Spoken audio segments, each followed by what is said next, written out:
کرنا تو اللہ کا کام ہے نا۔ اسی رات آقا نے خواب میں کسی کہنے والے کو سنا کہ جو تمہارے اختیار میں تھا وہ تم نے کر دیا، اور میں ارحم الراحمین ہوں، میں نے تمہیں، تمہارے غلام کو، منصور بن عمار کو اور تمام حاضرین کو بخش دیا ہے۔ کیا بات ہے، کیا بات ہے، سبحان اللہ ہے۔ یہ میرے پیچھے اسلامی بھائیو، یہ واقعہ جو ہے یہ کتنی زبردست موٹیویشن ہے کہ ہمیں نہیں پتا ہوتا، کسی غریب کی مدد کر کے، کسی محتاج کی مدد کر کے، کسی پریشان حال بندے کی مدد کر کے ہم کبھی کبھی ایسی دعا لے لیتے ہیں کہ ہمیں اندازہ بھی نہیں ہوتا، اور وہ ایسی دعا دے دیتا ہے کہ بگڑی بن جاتی ہے، مشکلیں ٹل جاتی ہیں۔ یہ دعائیں لینے والے بنیے، اللہ کی راہ میں خرچ کریں گے۔ آج واقعی میں صحیح بتا رہا ہوں، ان کو اندازہ نہیں ہے جنہوں نے مسجد بنائی ہے، مگر میرے دل سے ان کے لیے دعائیں نکل رہی ہیں۔ تو یہ بعض اوقات ایک کیفیت ہوتی ہے انسان کی کہ جب انسان کسی کی مدد کرتا ہے یا کوئی ایسا کام کرتا ہے جس سے کسی کے دل سے دعا نکلتی ہے، اور یہ تو اللہ کے ولی تھے نا، انہوں نے ہاتھ اٹھا کر یہ 4 دعائیں کی، تو سیکھنے کو یہ ملا کہ بعض اوقات اللہ کی راہ میں خرچ کر کے ہم وہ حاصل کر سکتے ہیں جو برسوں میں حاصل نہیں کر سکتے، وہ نعمتیں، وہ برکتیں حاصل ہو جاتی ہیں، وہ پریشانیاں دور ہو جاتی ہیں۔ کیونکہ روایتوں کا مضمون ہے کہ صدقہ بیماریوں کو ٹالتا ہے، صدقہ برائی کے 70 دروازے کو بند کرتا ہے، صدقہ بلا کو نیچے نہیں اترنے دیتا۔ ایک بڑی بات یاد رکھیے گا، ہمیں نہیں پتا ہوتا، ہم صبح اٹھتے ہیں مثال کے طور پہ اور کوئی بلا آنے والی ہوتی ہے، حدیثوں کا مضمون ہے جب انسان صدقہ دیتا ہے نا تو بلا اوپر سے اترتی ہے، صدقہ جا کے اسے روک لیتا ہے، انٹرسیپٹ کرتا ہے، اور یہ لڑائی جاری رہتی ہے۔ صدقہ بندے پر بلا اترنے نہیں دیتا۔ اب بعض اوقات کیا ہوتا ہے، کئی لوگ ہوں گے جو بیانات بھی سنتے ہیں، کتابوں میں بھی پڑھتے ہیں کہ اللہ کی راہ میں 1 خرچ کرو 10 ملتا ہے۔ اب وہ ہو سکتا ہے مسجد میں ڈبے میں 100 روپے ڈالیں اور شام دکان پہ انتظار کر رہے ہوں کہ ابھی تک 1000 روپے بنے نہیں ہیں۔ مولانا صاحب نے تو کہا تھا 1 کا 10 ہو جائے گا، کسی فقیر کو 10 روپے دیے، انتظار کر رہے ہیں، 100 روپے کہاں ہے بھائی، ملٹی پلائی بائی 10 ہو کے ملنا چاہیے تھا۔ تو ہم صرف مالی فائدہ سوچ رہے ہیں۔ میں آپ سے پوچھنا چاہتا ہوں، آپ نے اللہ کی راہ میں خرچ کیا 1000 روپے، 10,000 روپے یا 1,00,000 روپے، اور اب آپ منتظر ہیں کہ ملٹی پلائی ہو جائے، لیکن کیا معلوم آپ کے گھر میں آگ لگنے والی تھی، کیا معلوم آپ کا روڈ پر ایکسیڈنٹ ہونے والا تھا، کیا معلوم آپ کا بچہ جو باہر کھیل رہا تھا اس پر کوئی خطرناک بلا آنے والی تھی، مگر آپ نے جو صدقہ دیا اس سے وہ بلا ٹال دی گئی۔ مجھے بتاؤ وہ 1000 کا 10,000 ہونا اچھا تھا یا ہم پر اتنی بڑی بلا کا ٹلنا اچھا تھا؟ تو ہمیشہ اللہ کی راہ میں صدقہ دیجئے، آپ یقین کریں آپ خوشحال ہو جائیں گے، آپ کی مشکلیں آسان ہوں گی۔ مگر دوبارہ وہی بات کروں گا کہ نیت اچھی ہو، صدقہ دیتے وقت، خرچ کرتے وقت، کسی کی مدد کرتے وقت احسان نہ جتانا۔ یاد نہیں تجھے تیرے بچے کی شادی میں نے کرائی تھی، بھول تو نہیں کیا قرضہ میں نے دیا تھا، ہاں تو ریڈی لگاتا تھا، میں نے تجھے جناب دکان کا کرایہ دیا تھا۔ یہ احسان جتا کر تو صدقہ ضائع ہو جائے گا۔ یا ایھا الذین آمنوا لا تبطلوا صدقاتکم بالمن والاذی، اے ایمان والو اپنے صدقے ضائع نہ کرو احسان جتا کر، تکلیف پہنچا کر۔ تو کچھ لوگ صدقہ دیتے بھی ہیں، مدد کرتے بھی ہیں، پھر ساری زندگی جتا رہے ہوتے ہیں، تو یہ بربادی ہے، یہ نہ کریں۔ بس اللہ کے لیے، اللہ کی رضا کے لیے آپ خرچ کریں، اور پھر دیکھیں اس کی برکتیں کیسے ملتی ہیں۔ قرآن میں اللہ تبارک و تعالیٰ اپنی راہ میں خرچ کرنے والوں کو کیسا مژدہ سناتا ہے، کیسی خوشخبری ہے، کیسا فرمان ہے۔ اللہ فرماتا ہے ان المصدقین والمصدقات واقرضوا اللہ قرضا حسنا یضاعف لهم ولهم اجر کریم۔ ترجمہ کنز الایمان، بے شک صدقہ دینے والے مرد اور صدقہ دینے والی عورتیں، اور وہ جنہوں نے اللہ کو اچھا قرض دیا، ان کے دونے ہیں اور ان کے لیے عزت کا ثواب ہے۔ اب کمال یہ ہے، یہ ایک جگہ نہیں، قرآن میں کئی جگہ اللہ تبارک و تعالیٰ نے قرض کا لفظ استعمال کیا ہے۔ کوئی اللہ کو جو اچھا قرض دے؟ مجھے ایک بات بتائیے، میں آپ میں سے کسی کو کوئی 10,000 روپے رکھوائے اور تھوڑے دنوں بعد کہے کہ ذرا وہ 10,000 میں سے 5,000 روپے دے دو، تو اس 5,000 دینے والے نے کوئی کمال کیا؟ اس کا تو کوئی کمال نہیں نا، پیسے میرے تھے اور میں نے کہا کہ میرے 10,000 میں سے 5,000 مجھے دے دو، کیا کمال کیا؟ میرے پیسے سے واپس دے دیے۔ مگر اللہ کی شان دیکھو، اللہ کی کرم نوازی دیکھو، شان کریمی دیکھو، ہم سب کو دانا دانا اس نے دیا ہے۔ ہم تو پیدا ہوئے تھے، کپڑے بھی جسم پر نہیں تھے، کھانے کو اس نے دیا، پہننے کو اس نے دیا، گھر اس نے دیا، مال اس نے دیا، سب اس نے دیا، مگر جب اس کی راہ میں خرچ کرنے کی باری آتی ہے تو کہتا ہے، فرماتا ہے قرآن میں ہے کوئی جو اللہ کو اچھا قرض دے؟ اللہ کا مال ہے، ہم نے کیا کمال کرنا کرنا تھا. ہم خرچ کرتے, وہ کچھ بھی نہ دیتا اس کے بدلے پھر بھی اسی کا مال تھا, مگر مہربانی دیکھو, مال بھی وہ دیتا ہے, توفیق بھی وہ دیتا ہے, خرچ کریں تو ثواب بھی وہی دیتا ہے, عطا بھی وہی کرتا ہے. اور علماء نے بڑی زبردست اس پہ ڈیبیٹ کی ہے, مفسرین نے بحث کی ہے کہ جناب ان آیتوں میں قرض کا لفظ کیوں لایا گیا. اللہ اکبر. فرمایا جب آپ اور میں, دنیا میں بندہ کسی کو قرضہ دیتا ہے نا تو امید ہوتی ہے یہ قرضہ واپس ملے گا. اگر امید نہ ہو تو پھر یہ قرض نہیں ہے, پھر تو تحفہ ہو جائے گا نا. آپ کسی کو تحفہ دے دیں تو آپ کو پتہ یہ واپس نہیں آئے گا, لیکن قرضہ دیتے وقت آپ طے کرتے ہیں کتنے دنوں میں دو گے, کب دو گے, کیسے لوٹاؤ گے. تھوڑی بندہ معلومات بھی کرتا ہے, یار قرضہ دے رہا ہوں واپس ملے گا نہیں ملے گا. تو قرض کے جب بھی لفظ لون آئے گا, قرض آئے گا, اس کا مطلب یہ کہ یہ واپس ملنا ہے. تو اللہ نے قرآن میں گویا وعدہ فرما لیا ہے کہ تم جو میری راہ میں خرچ کرتے ہو یہ اللہ کو قرض دینا ہے, یہ تمہیں واپس ملے گا, یہ لوٹایا جائے گا اور زیادہ دیا جائے گا. تو ہمیں اللہ کی راہ میں خرچ کرتے وقت یہ ذہن رکھنا چاہیے. سبحان اللہ. اب بانٹنے سے کیا گھٹتا ہے؟ بڑی خوبصورت حدیث پاک ہے, ذرا سمجھیے گا. ایک بار حضرت عائشہ صدیقہ رضی اللہ تعالی عنہا سے مروی ہے کہ اہل بیت نے, نبی پاک کے گھر والوں نے ایک بکری ذبح کی اور پیارے آقا علیہ الصلوۃ والسلام تشریف لائے. بکری ذبح کی اور انہوں نے کچھ تقسیم بھی کر دی تھی. حدیث کا مضمون ہے, نبی پاک آئے اور ارشاد فرمایا کہ اے عائشہ کیا بچا ہے؟ بکری کو کاٹا تھا, تقسیم کی, کیا بچا ہے؟ عرض کی گئی کہ حضور کاندھے کے سوا کچھ نہیں بچا ہے. کاندھے کا گوشت بچا لیا گیا ہوگا, باقی بانٹ دیا. نبی پاک نے ایک جملے میں ساری بات سمجھا دی, اگر آپ سمجھ جائیں. آقا نے فرمایا عائشہ کاندھے کے سوا سب بچ گیا ہے. بات آ رہی ہے سمجھ میں؟ کہا کیا گیا حضور کاندھا بچ گیا ہے, کاندھے کے سوا کچھ نہیں بچا. اور نبی پاک نے فرمایا کاندھے کے سوا سب بچ گیا ہے, یعنی جو بٹ گیا ہے وہ بچ گیا ہے. یہ ذہن بنا لو کہ آج میں نے اور آپ نے جو اللہ کی راہ میں خرچ کیا وہی بچا ہے, ورنہ باقی تو ہم کھا کے ختم کر دیں گے نا. اگر ہم مر جائیں گے تو یہ پیسے تو بچوں کے وراثت میں چلے جائیں گے. میرے لیے کیا بچا ہے؟ میرے لیے وہی بچا ہے جو میں نے آگے بھیج دیا ہے, جو بانٹ دیا ہے, جو خرچ کر دیا. عقل اگر آ جائے ہمیں, اللہ کرے کہ ہمیں اس بات کی سمجھ آ جائے کہ آج اگر خوشحالی ہے, آج اگر مال جیب میں ہے, بینکوں میں پڑا ہے, گھر آئیں گے اور میں دنیا سے چلا جاؤں گا. اگر میں چاہتا ہوں یہ آخرت کے اکاؤنٹ میں جمع ہو جائیں, میں یہ پیسہ لے کر جنت میں جاؤں اور اس پیسوں کے بدلے جنت کی نعمتیں کما لوں, تو مجھے یہاں یہ اللہ کی راہ میں خرچ کرنا پڑے گا. اور یہ بات میں نہیں کہہ رہا, آپ اور میں یہاں رہنے والے بھی, یہاں بھی کمیٹی ڈالی جاتی ہوگی, BC ہوتی ہوگی کہ تھوڑے تھوڑے پیسے جس میں جمع ہوتے ہیں اور وقت پر مل جاتے ہیں. انسان کمیٹی ڈالتا ہے کہ یار کبھی برے وقتوں میں کام آئے گی, بچی کی شادی میں کام آئے گی. ایسا ہوتا ہوگا نا آپ کے یہاں. قدسی ہے جس کا مضمون ہے اے ابن آدم اپنا مال میرے پاس جمع کرا دے.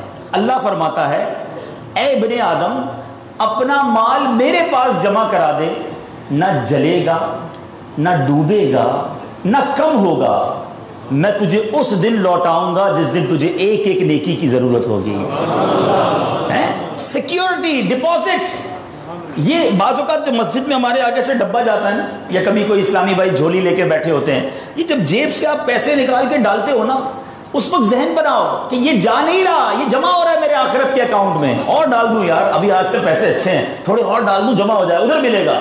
تو جب بھی آپ کے دن اچھے ہوں, یقین کریں جب آپ کے ہاتھ کھلا ہو, آپ کو لگتا ہے یار اللہ نے بڑا نوازا ہوا ہے, تو فوراً آخرت کے لیے سوچیں.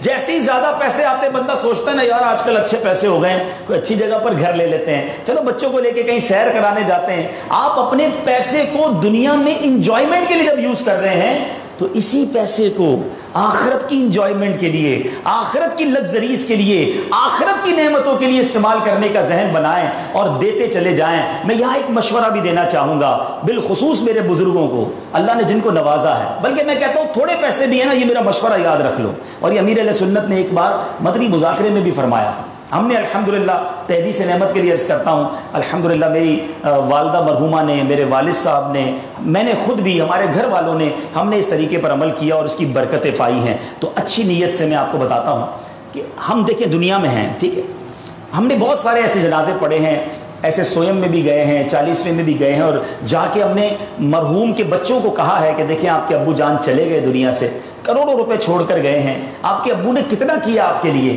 اب آپ اپنے ابو کے لیے کچھ کیجئے، کوئی مسجد بنائیے، کوئی مدرسہ بنائیے، کوئی کنواں کھدوائیے، اپنے والد کو ثواب پہنچائیے۔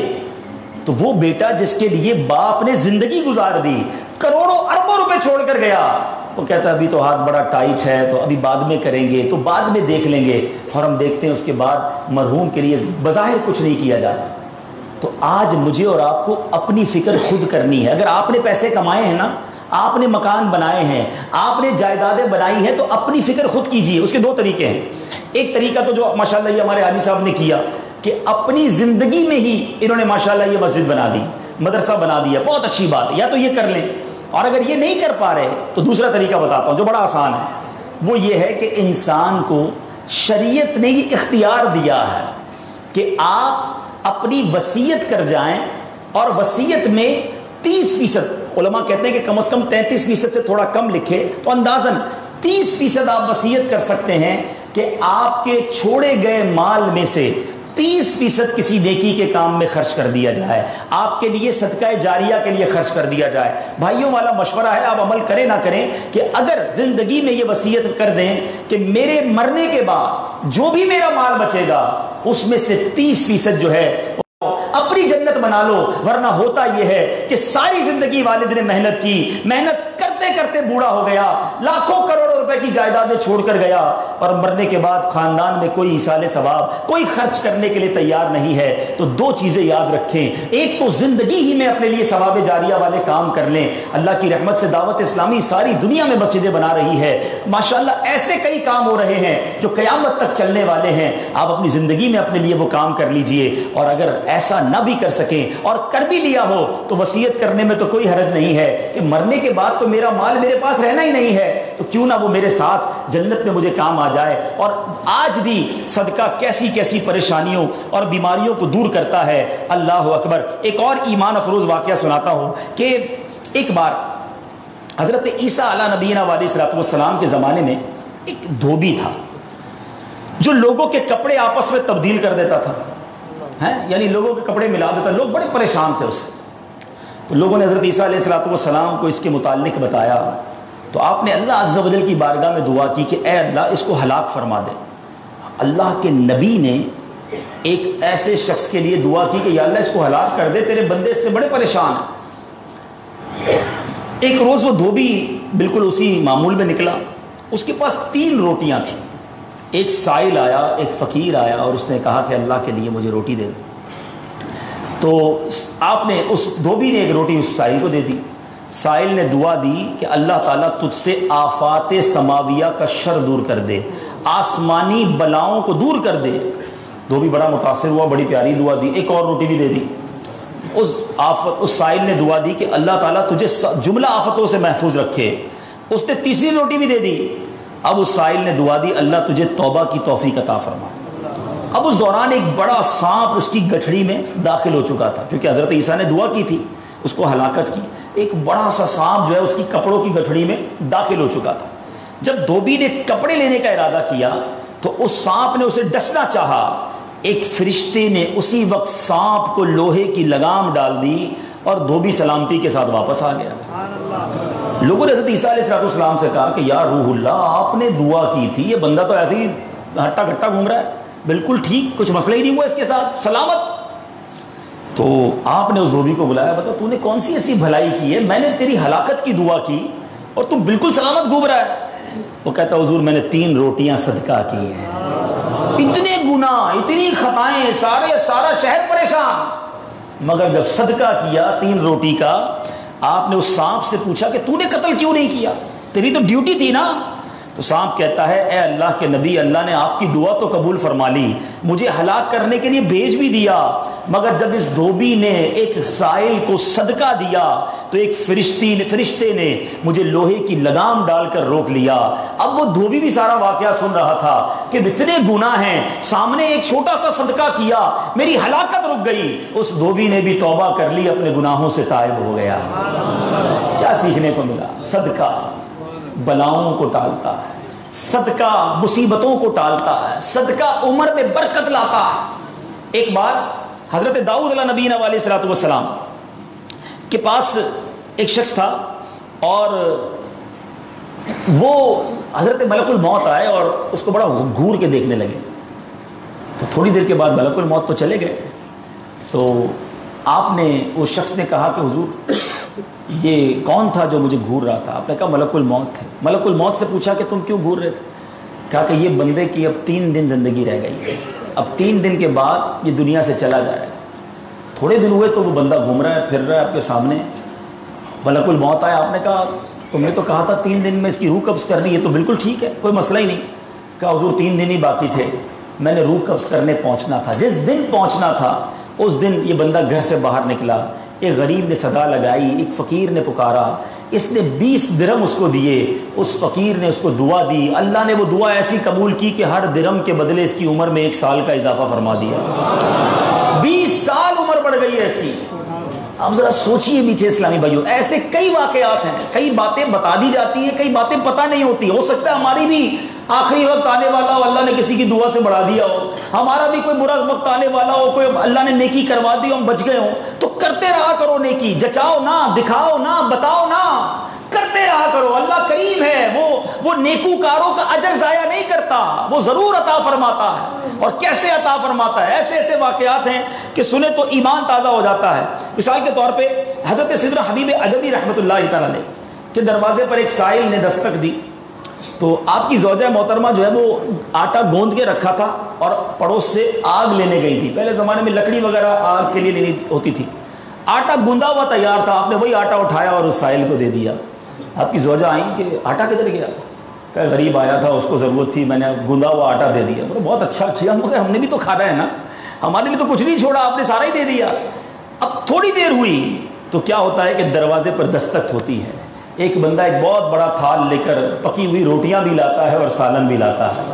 آپ اپنی زوجہ سے کہتے ہیں دیکھ لو, دیا آٹا تھا, روٹیاں بھی پکے آ گئیں, ساتھ سالن بھی آ گیا. تو یہ بلیف ہوتا تھا, اللہ والوں کا یقین ہوتا تھا کہ یہ خرچ کیا ہے, یہ ملنا ہی ملنا ہے. اللہ کرے کہ ہم اللہ کی راہ میں بس خرچ کرنے والے, صدقہ دینے والے, اللہ کی راہ میں دل کھول کر خرچ کرنے والے بن جائیں. اس میں میرے میٹھے اسلامی بھائیوں رجب کا مہینہ ہے. اللہ اکبر, اس مہینے کی تو کیا بات ہے. رجب المرجب کے بارے میں آتا ہے کہ جو رجب میں کسی پریشان حال کی پریشانی دور کرتا ہے, اللہ قیامت میں اس کو ایسا جنت میں محل عطا فرمائے گا جو تا حد نگاہ وسیع ہوگا. اور جملہ سنو ایمان افروز, تم رجب کا اکرام کرو, اللہ 1000 کرامتوں کے ساتھ تمہارا اکرام کرے گا. تم رجب کی عزت کرو, تمہاری عزت بڑھا دی جائے گی. تو یہ مہینہ تو مصیبت زدوں کی مدد کرنے کا مہینہ ہے. ڈھونڈیے, آپ کے پڑوس میں کوئی پریشان ہوگا, تلاش کیجئے, آپ کے رشتہ داروں میں کوئی غریب پریشان ہوگا, آپ کے دوستوں میں پریشان ہوگا. اچھا ایک اور بات بتاؤں, جو واقعی صحیح معنوں میں سفید پوش ہوتے ہیں نا, وہ بولتے نہیں ہیں کسی کو. آپ کہیں گے یار کسی دوست نے تو کچھ مدد مانگی نہیں ہے, رشتہ دار تو کوئی آیا ہی نہیں گھر پہ, پڑوسی نے تو کبھی کچھ نہیں کہا. وہ کہیں گے نہیں. آپ ڈھونڈیے, تلاش کیجئے, جنت میں گھر چاہیے نا. مثال دیتا ہوں, آپ کو کوئی یہ کہے کہ جناب کسی پریشان حال کو ڈھونڈ کر 1000 روپے دو اور اس کے بعد فلاں بینک سے 1 لاکھ روپے لے لو, تو پھر پریشان حال فوراً مل جائے گا. سیدھا سیدھا ابھی ڈھونڈتا ہوں جناب 1000 کیوں, 2000 دوں گا تو 2 لاکھ نہیں ملیں گے. تو بندہ یہ کہے گا نا, جب آپ کو سامنے نفع نظر آئے تو سب پریشان حال بھی مل جائے گا. اللہ کے بندوں جنت میں محل کا وعدہ ہے, ڈھونڈیے نا. آپ کے غریب رشتہ دار پریشان ہوں گے, کسی کی بچی کی شادی ہونے والی ہوگی, کوئی بیچارہ گھر میں اچھا کھانا نہیں کھاتا ہوگا, چلے جائیں اس کے گھر اور اس کی کچھ مدد کر کے آئیں. اور ایک اور بات بھی بتا دوں, بعض اوقات جب یہ پریشان حالوں کی پریشانیاں دور کرنے کی بات ہوتی ہے نا, تو بندہ سمجھتا ہے یار یہ پیسے سے ہی دور ہوگی, میں تو ہوں ہی غریب. تو یہ بھی نہیں ہے, ہر پریشانی پیسے سے دور نہیں ہوتی. اگر پریشانیوں کا حل پیسہ ہوتا تو دنیا میں کوئی مالدار پریشانی نہ ہوتا. اس کو پریشانی آتی, پیسے خرچ کرتا, پریشانی دور کر دیتا ہے. ایسا نہیں ہے. ہر پریشانی کا مداوا, ہر پریشانی کا سولوشن پیسہ نہیں ہے. آپ کو یہ نہیں کہا گیا کہ جو مالی مدد کرے گا اسے جنت میں محل دیا جائے گا. جو کسی مسلمان کی پریشانی دور کرے, بعض اوقات حوصلہ دینے سے پریشانی دور ہو جاتی ہے, ہمت دلانے سے پریشانی دور ہو جاتی ہے. یار گھبرانا نہیں, میں تمہارے ساتھ ہوں, ٹینشن مت لینا, میں بیٹھا ہوں. بیمار ہے, اس کے گھر چلے گئے, تھوڑی دیر اس کے ساتھ بیٹھے, اسے ڈاکٹر کے پاس لے گئے, کسی کا بیچارے کا کوئی معاملہ ہے تو ساتھ جا کر وہ معاملہ حل کروا دیا. یہ کبھی کبھی کچھ اچھے میٹھے بول بھی پریشانی دور کر دیتے ہیں. لیکن ہمیں اچھے بول بھی تو آنے چاہیے. مسکرانا بھی تو آنا چاہیے, حوصلہ دینے بھی تو آنا چاہیے. سیدی اعلیٰ حضرت امام اہل سنت کمال کی بات لکھتے ہیں, آپ فرماتے ہیں شربت نہ دیں کریں بات لطف سے. شربت نہیں پلانا, نہ پلاؤ, اچھی بات تو کر لو یار. شربت نہ دیں کریں بات لطف سے, یہ شہد ہو تو پھر کسے پرواہ شکر کی ہے. بعض اوقات مسکرا کر مل لینا بندے کے دکھ دور کر دیتا ہے. چند اچھی باتیں, ہمیں آ کر کوئی کہتا نا یار بڑی بیمار ہوں, پریشان ہوں, اچھا چلو ٹھیک ہے یار اب کل سے ٹائم پہ آ جانا. ارے اللہ کے بندے, اس نے اپنی پریشانی بتائی, تھوڑا اس سے ہمدردی تو کریں. اچھا کیا ہو گیا, خیر تو ہے, کیسے بیمار ہو گئے, ڈاکٹر کو دکھایا کہ نہیں, میری ضرورت ہے تو بتائیں, کوئی کام ہو تو بتائیں. آپ نے پیسے دیے ان 5 جملوں میں؟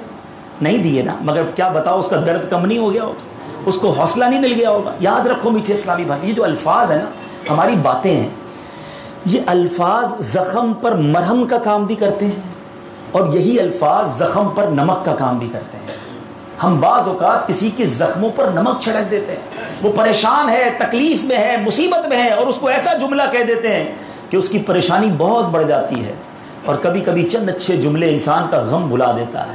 اللہ کے واسطے اچھا بولنا سیکھیے, نرم ہو جائیے, شفیق ہو جائیے. مثال کے طور پہ کوئی بندہ آیا کہ یار اسکوٹر کا ایکسیڈنٹ ہو گیا, اور میں نے تو پہلے ہی پتا تھا تیرا ایکسیڈنٹ ہونا ہے, تو چلاتا ہی صحیح نہیں ہے, پہلے ہی تیزی سے چلاتا ہے. کیوں چلاتا ہے اسکوٹر جب چلانے نہیں آتی؟ اب بتاؤ بندہ کہ یار ایکسیڈنٹ بھی ہوا, اس کے باتیں بھی سنوں میں, تو یہ زخم پر نمک ہو گیا نا. اب یہ باتیں بعد میں سمجھا لینا کہ یار تیز مت چلایا کرو, مگر ابھی تو حوصلہ دیں, ابھی تو بیچارے کی طبیعت پوچھیں, ابھی تو اس کی پریشانی دور کریں. تو ایسی بہت ساری مثالیں ہیں کہ جب بھی ہمارے پاس کوئی پریشان حال آئے نا, تو اسے اچھی بات کریں, حوصلہ دیں, پریشانی دور کریں. تو انشاءاللہ میں بھی کوشش کرتا ہوں, آپ بھی کوشش کریں کہ انشاءاللہ رجب میں ضرور کسی کی پریشانی دور کریں گے انشاءاللہ. اب یہ سینکڑوں اسلامی بھائی یہاں بیٹھے ہیں, ہزاروں ہو سکتا ہے مجھے چینل پر بعد میں سنیں, سوشل میڈیا پہ سنیں, ہم سب ایک ایک کی پریشانی دور کریں گے تو ہزاروں مسلمانوں کی پریشانیاں دور ہو جائیں گی نا. یہ اسلام کی بیوٹی ہے, یہ اسلام کی خوبصورتی ہے کہ مسلمان کی مدد کرے, اس کی پریشانی دور کرے. مالی پریشانی ہے تو دور کریں, جسمانی پریشانی ہے تو دور کریں. بعض اوقات فقط مورل پریشان ہوتا ہے, اکیلا ہوتا ہے, تنہا ہوتا ہے, مایوس ہو گیا ہوتا ہے, آپ اٹھا دیں اسے, ہمت دے دیں, وہ اگلا کھڑا ہو جاتا ہے. تو ہمیں یہ کام کرتے رہنا چاہیے. تو بہرحال آج کے اس مختصر سے بیان میں جو میں نے چند باتیں قرآن و حدیث کی روشنی میں, بزرگان دین کے واقعات کی روشنی میں آپ کو بتائیں کہ اللہ کی راہ میں خرچ کیجئے, دل کھول کر خرچ کیجئے. اور اب تو یہ مہینہ سبحان اللہ کا مہینہ آ رہا ہے, رجب کا مہینہ اللہ کا مہینہ ہے. شعبان کے بارے میں میرے آقا نے فرمایا شعبان میرا مہینہ ہے اور رمضان میری امت کا مہینہ ہے. یہ مہینے تو ویسے بھی اللہ کی راہ میں خوب خرچ کرنے کے ہیں. اپنے غریب رشتہ داروں کی مدد کیجئے. سب سے پہلے مدد کس کی کرنی ہے یہ بھی بتا دوں. ہو سکتا ہے کوئی کہے گا یار یہ مولانا صاحب نے چندے والا بیان اسی لیے کیا ہے کہ ان کو دعوت اسلامی کے لیے چندہ چاہیے. یقیناً دعوت اسلامی چندے سے ہی چلتی ہے, اتنی بڑی تحریک ہم کیسے چلائیں. مگر میرا جملہ سنیے گا, سب سے پہلے حق ہے کہ آپ اپنے غریب رشتہ داروں کی مدد کریں. اسلام ہمیں یہ سکھاتا ہے, احادیث کا مضمون ہے کہ جو غیروں کو بانٹے اور اس کے اپنے پریشان ہوں, اللہ قیامت کے دن اس پر نگاہ رحمت نہیں فرمائے گا.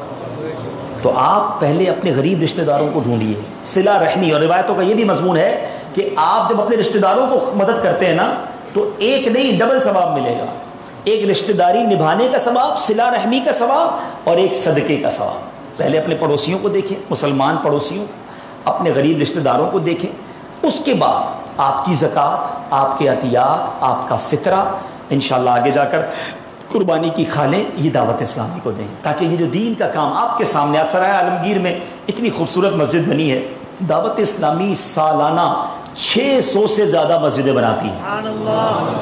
اب آپ سوچئے کہ مسجد کتنی بڑی نیکی ہے. اب یہ بن تو گیا, لیکن اب یہ پورے علاقے کا یہ مرکز بن جائے گا نا, بن چکا ہوگا. یہاں کے بچے مدرسہ پڑھ رہے ہوں گے, جامعہ پڑھ رہے ہوں گے, نمازیں لوگ پڑھ رہے ہیں, بڑی رات میں بیانات, آج کا یہ اجتماع. تو مسجد بنتی ہے تو بیسیکلی پورے محلے کے لیے, پورے علاقے کے لیے ایک زبردست سینٹر, مرکز بن جاتا ہے رشد و ہدایت کا. تو ہمیں یہ نیکی کرنی چاہیے. اور یاد رکھیے مسجد بنانا تو وہ صدقہ ہے, ہم رہیں نہ رہیں قیامت تک سجدے ہوتے رہیں گے اور ہمیں اس کا ثواب ملتا رہے گا. سبحان اللہ. میرے آقا کی حدیث سن لیجئے. یو کے میں ایک مبلغ کے بیان سے ہمارے اسلامی بھائی کے دل پر چوٹ لگی اور انہوں نے یہ مسجد بنا دی. اللہ کرے آج پھر کسی کے دل پہ چوٹ لگ جائے. کئی پلاٹ خالی پڑے ہوتے ہیں, اللہ نے بہت نوازا ہوتا ہے. آؤ اس پلاٹ, اس مکان, اس گھر کے بدلے سودا کر لو اور جنت میں اللہ سے گھر لے لو. اللہ کے حبیب علیہ الصلوۃ والسلام فرماتے ہیں من بنا مسجدا یذکر فیہ اسم اللہ بنا اللہ لہ بیتا فی الجنہ.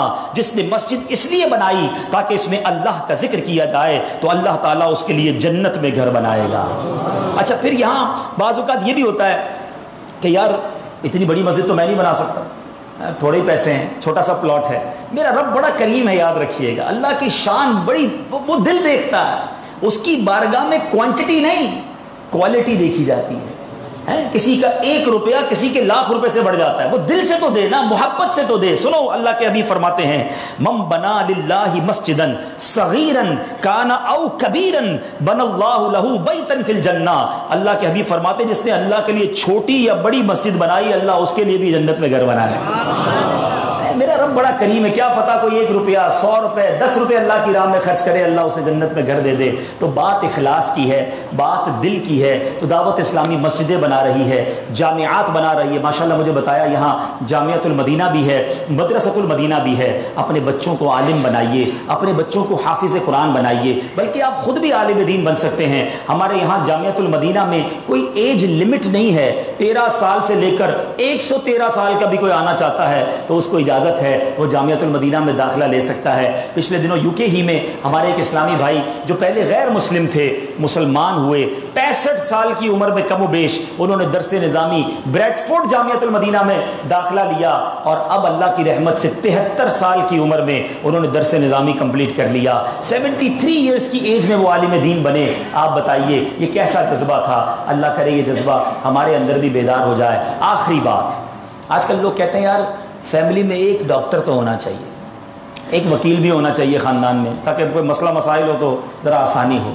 سچی بات پتہ ہے کیا ہے, فیملی میں ایک عالم دین ہونا چاہیے, گھر میں ایک حافظ قرآن ہونا چاہیے. مجھے ایک حدیث بتا دو جس پہ اللہ کے حبیب علیہ الصلوۃ والسلام نے کہا ہو کہ جس کے گھر میں ڈاکٹر ہوگا اس کے ماں باپ کو جنت میں بھیج دیا جائے گا, جس کے گھر میں PhD اسکالر وکیل انجینئر ہوگا اسے جنت میں بھیجا جائے گا.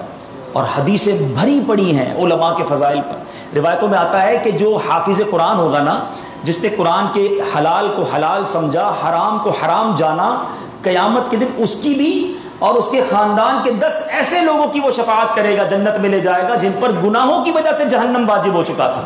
حافظ تو فیملی کو جنت میں لے جائے گا. اور علماء کے بارے میں تو روایتوں میں آتا ہے کہ جب اور لوگ جنت میں جائیں گے نا, عالم دین کو روک لیا جائے کہ رکو, اور لوگوں کی شفاعت کرو, انہیں بھی جنت میں ساتھ لے جاؤ. کیا پتا میرا بیٹا عالم میرا ہاتھ پکڑ لے, میرا حافظ بیٹا میرا ہاتھ پکڑ لے کہ ابو جان تھے تو آپ گناہگار مگر میں حافظ ہوں, چلے آپ کو جنت میں لے جاتا ہوں. تو فیملی میں ایک حافظ بناؤ, ایک عالم بناؤ, خود عالم بنے. اور یہ جو علماء کو سپورٹ کرنے والا کام ہے نا, جو جامعات بنتے ہیں, میں آپ کو ایک مشورہ دیتا ہوں. اول تو پہلی کوشش یہ ہو کہ گھر میں ایک عالم بن جائے, بہت اچھی بات. ساتھ ساتھ یہ ہمارے ماشاءاللہ, اچھا سرائے عالمگیر کو تو ایک اور بھی اعزاز حاصل ہے کہ سرائے عالمگیر میں دعوت اسلامی کے وہ رکن شورا موجود ہیں جو یہاں کے ہیں, جو پورے پاکستان میں جتنے جامعات ہیں ان سب کے وہ نگران ہیں. سینکڑوں جامعات کا جو ذمہ دار ہے دعوت اسلام. بلکہ سچی بات تو یہ کہ دنیا بھر میں, مجھے تو یہ ساتھ رکھتے ہیں, دنیا بھر کے جامعات کے نظام کو یہی چلاتے ہیں. تو میں سمجھانا یہ چاہ رہا ہوں کہ آپ ان سے رابطہ کریں کہ یار بتاؤ ایک عالم دین پر خرچہ کتنا آتا ہے. میں تو نہیں بن سکا, بچے بھی نہیں بنا سکا, یار میں ایک عالم دین کو اسپانسر ہی کر دیتا ہوں, اس کے مہینے کا خرچہ مجھ سے لے لو. کیا پتا قیامت کے دن جب اسے کہا جائے اور لوگوں کی شفاعت کرو, میرا کوئی بندہ ہاتھ پکڑ لے کہ میں عالم بن گیا تھا, پیسے آپ نے دیے تھے, چلے جنت میں ساتھ چلتے ہیں.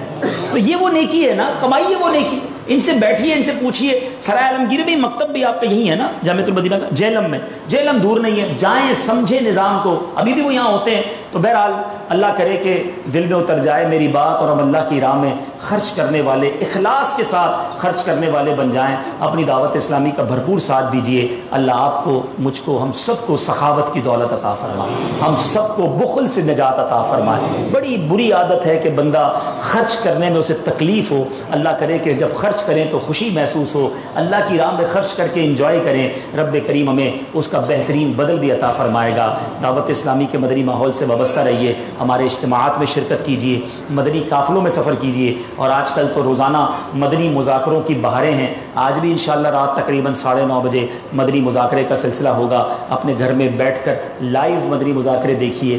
آج مرید کی بات سنی ہے، رات اس پیر کی بات سنیے گا جس نے ہمیں بولنا سکھایا ہے، جن کا ہمیں فیضان ملا ہے، ان کا مدنی مذاکرہ دیکھیں گے تو دلوں کا زنگ دور ہونا شروع ہوگا۔ اللہ تعالیٰ عمل کرنے کی توفیق عطا فرمائے۔ صلو علی الحبیب۔ حاجی شفیق ہیں، انہوں نے عرصہ یو کے میں گزارا، اب 60 تھی، اپنی جامعۃ المدینہ میں درا کے پڑھ رہے ہیں۔ اچھا، کتنی عمر ہے؟ پڑھ رہے ہیں، کون سے درجے میں؟ چلے بھائی، میں تو یو کے میں ایک مثال دیتا تھا، دوسری مثال سرائے عالمگیر میں ہی مل گئی ہے ہم کو، ہم کیوں دور جائیں۔ یہ ہمارے حاجی صاحب 63 سال کی عمر ہے، یو کے میں پہلے رہتے تھے، آپ کے سرائے عالمگیر کے جامعۃ المدینہ میں دوسرے درجے کے طالب علم ہیں۔ دیکھیں یہ بڑا جذبہ ہے۔ اچھا، لوگ سمجھتے ہیں ہماری سیکھنے کی جو ہے نا عمر ختم ہو گئی، ایسا نہیں ہے۔ انشاءاللہ تھوڑے دنوں میں ہم سنیں گے کہ ہمارے عالی صاحب عالم دین بن گئے، درس نظامی کمپلیٹ کر لیا۔ تو آئیے آپ بھی حصہ لیجئے، عمر کا یہ حصہ علم دین میں گزاریے۔ اللہ آپ کے حافظے کو مضبوط، ماشاءاللہ ماشاءاللہ۔ یہ دیکھیں انسپریشن ہے ہم سب کے لیے، کیوں نہ ہم بھی، کہتے ہیں نا عالم بننا دور کی بات ہے، طالب علم میں نام بھی تو لکھا آ جائے گا نا، اس راستے پر چلنے والوں میں تو نام آ جائے۔ تو عمر کا یہ حصہ اس کام میں گزرے تو کیا حرج ہے، جوانی میں بھی آئیے، اور جوانی گزر گئی ہے پھر بھی آئیے، دعوت اسلامی آپ کی ہے۔ صلو علی الحبیب۔ آج ماشاءاللہ، ارے واہ، بتایا گیا کہ ایک اور خوشخبری ہے سرائے عالمگیر والوں کے لیے کہ اسلامی بھائیوں کا جامعۃ المدینہ تو شروع ہو چکا تھا، آج انشاءاللہ جامعۃ المدینہ للبنات کا بھی افتتاح ہو رہا ہے، یعنی بچیوں کا بھی جامعۃ المدینہ بن رہا ہے۔ تو اپنی بچیوں کو بھی درس نظامی کروائیے، گھر میں ایک عالمہ ہو جائے تو کیا بات ہے مدینے کی۔ صلو علی الحبیب۔ مجھے ذرا پانی دیجیے جی۔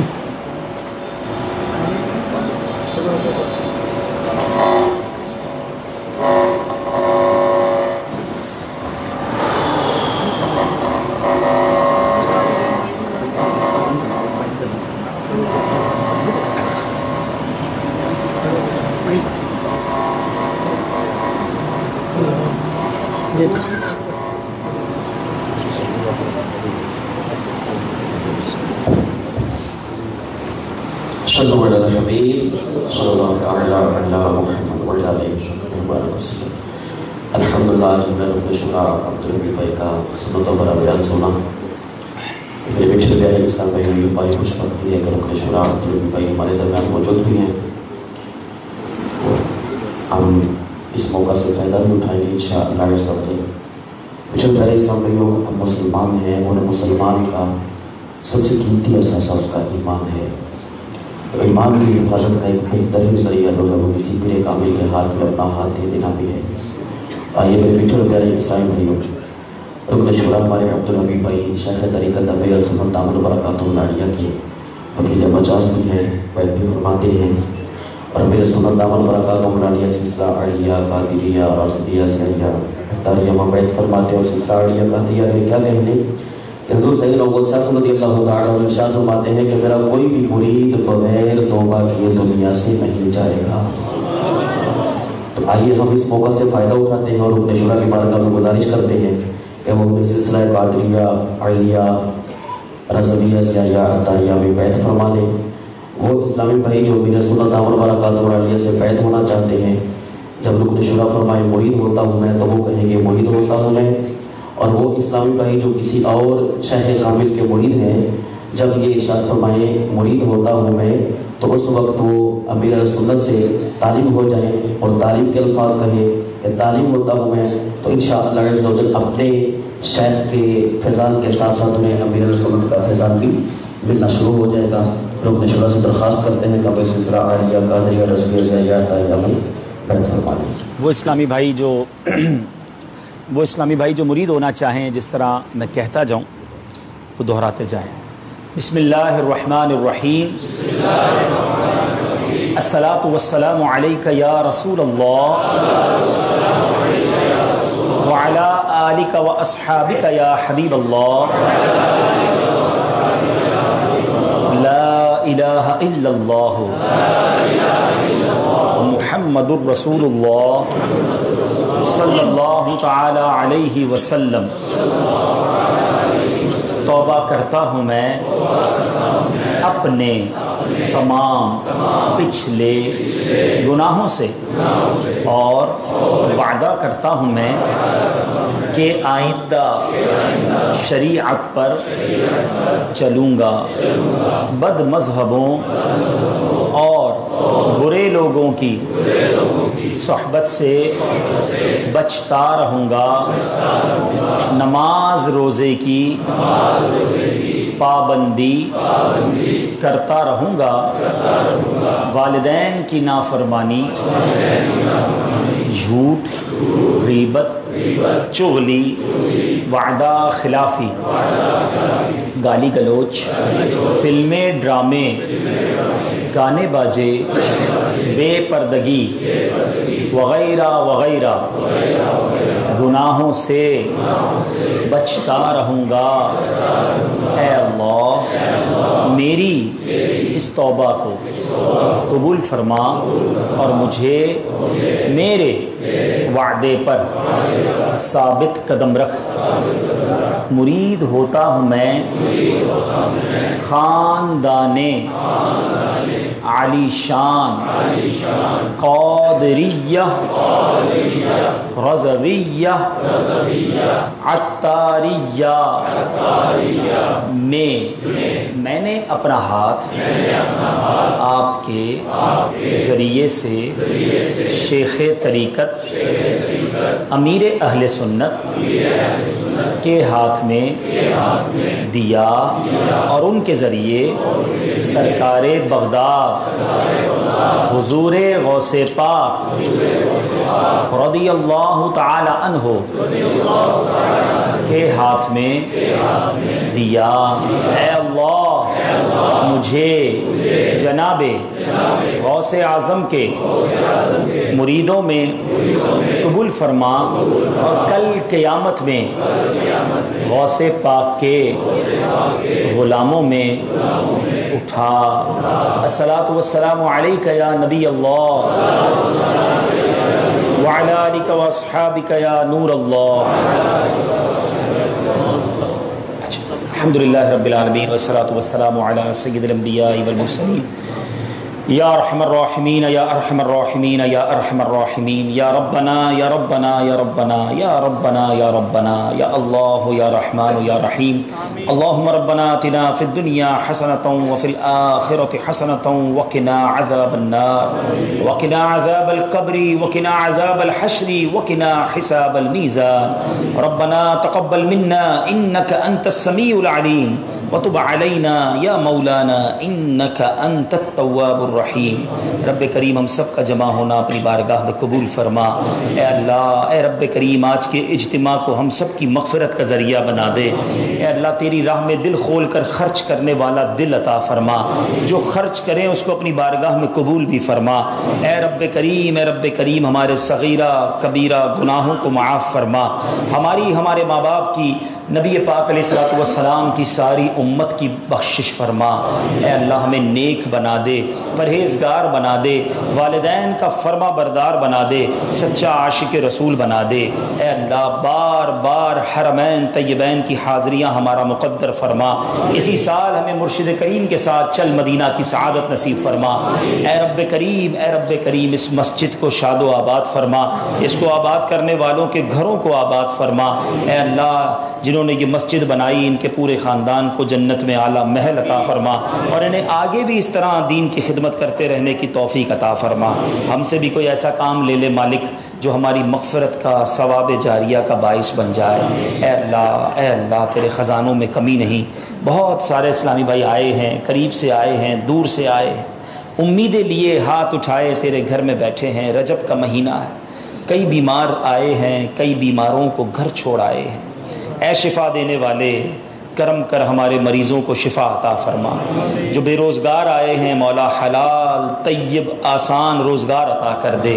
اے اللہ جو قرضوں کے بوجھ تلے دب گئے ہیں انہیں قرضوں سے خلاصی عطا کر دے، اے اللہ روٹھوں کو منا دے، بچھڑوں کو ملا دے، اے اللہ جو بے اولاد ہیں نیک اور صالح اولاد عطا کر دے، جو اولاد والے ہیں مولا ان کی اولادوں کو والدین کی آنکھوں کا نور بنا دے، جو رشتوں کے انتظار میں ہیں انہیں اچھے اور نیک رشتے عطا کر دے، جن کے رشتے ہو گئے مالک ان کو گھروں میں خوشیاں عطا کر دے، اے رب کریم، اے رب کریم ہماری دنیا بھی اچھی کر دے، ہماری آخرت بھی اچھی کر دے، اے اللہ ادھر بھی خیر فرما، ادھر بھی خیر عطا فرما، ادھر بھی ذلت و رسوائی سے بچانا، ادھر بھی ذلت و رسوائی سے بچا لے، اے اللہ جو بات بنی ہوئی ہے میرے مالک وہ بات بنائے رکھنا، جو تو نے ہمارے عیب چھپائے ہوئے ہیں میرے مولا ہمارے عیب چھپائے رکھنا، جو عزتیں عطا کی ہیں اے اللہ یہ عزت بنائی رکھنا، اے رب کریم ہمیں زوال نعمت سے بچا،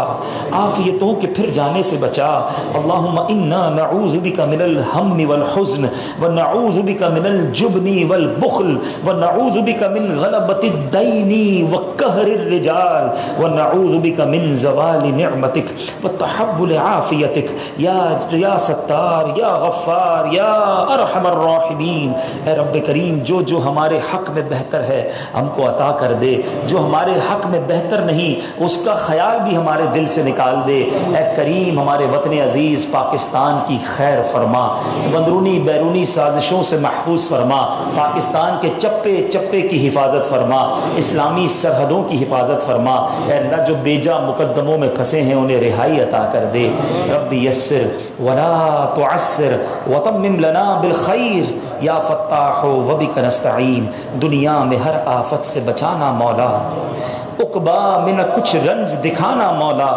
بیٹھوں جو در پاک پیمبر کے حضور ایمان پہ اس وقت اٹھانا مولا، ایمان پہ اس وقت اٹھانا مولا، برکت ان اللہ وملائکتہ یصلون علی النبی یا ایھا الذین آمنوا صلوا علیہ وسلموا تسلیما، صلی اللہ علی النبی الامی وآلہ صلی اللہ علیہ وسلم، صلاۃ و سلام علیک یا سیدی یا رسول اللہ، جب دم واپسی ہو یا اللہ، سامنے ہو روضہ رسول اللہ اور لب پہ ہو لا الہ